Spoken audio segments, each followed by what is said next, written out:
Barşаңызға қайырлы күн достар, сіздермен Алтынай. Бүгін сіздер күнжеттен жасалатын печеньенің құрамы және жасалу жолымен танысасыздар. Қытырлақ әрі дәмді болып шығады. Ең алдымен күнжетті мен табада майсыз 5-7 минут қуырып алдым. Сіздер де сөйтіп қуырып алыңыздар. Өзі қоңырқай түс береді. Ең алдымен сары майымызды саламыз. Сары май бөлме температурасында жұмсақ болу қажет. Менікі шамалы қаттылау болып шыққан. Одан кейін үстіне қантымызды саламыз.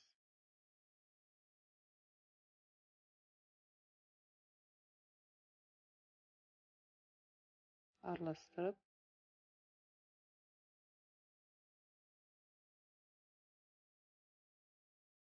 миксермен жақсылап араластырамыз.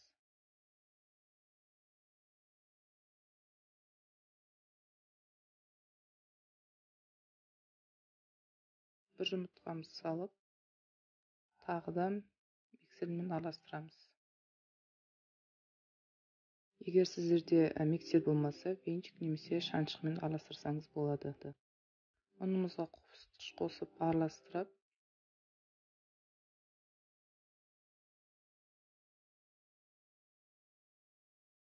үстіне ұнымызды салып, мен сияқты миксермен немесе миксер болмаса, күрекшемен араластыра берсеңіздер болады.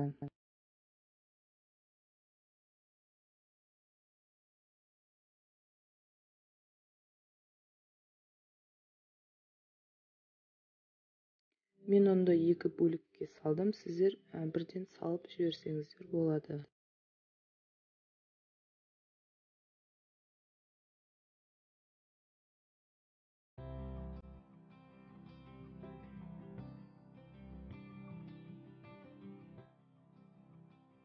Енді қуырылған күнжетті салып, тағы да жақсылап араластырамыз.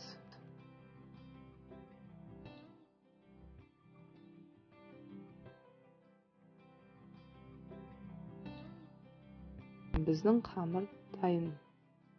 Үлкен қасықпен алып, қолымызға салып, осылай дөңгелектейтін боламыз. Противенге қойып, арасын алшақ қоямыз. Кейін қолымызға жабыспас үшін қолымызды сулап аламыз. Тағы да дөңгелектеп қоямыз.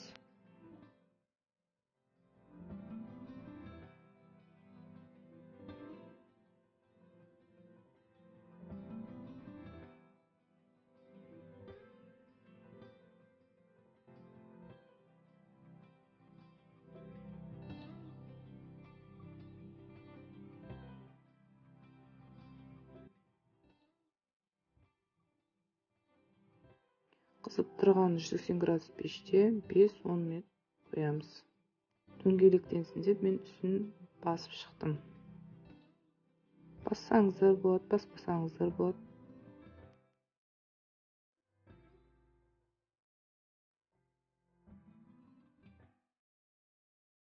Күнжетті печеньеміз дайын. Печенье қытырлақ әрі дәмді болып шығады. Ас болсын. Менің каналыма тіркелуді ұмытпаңыздар.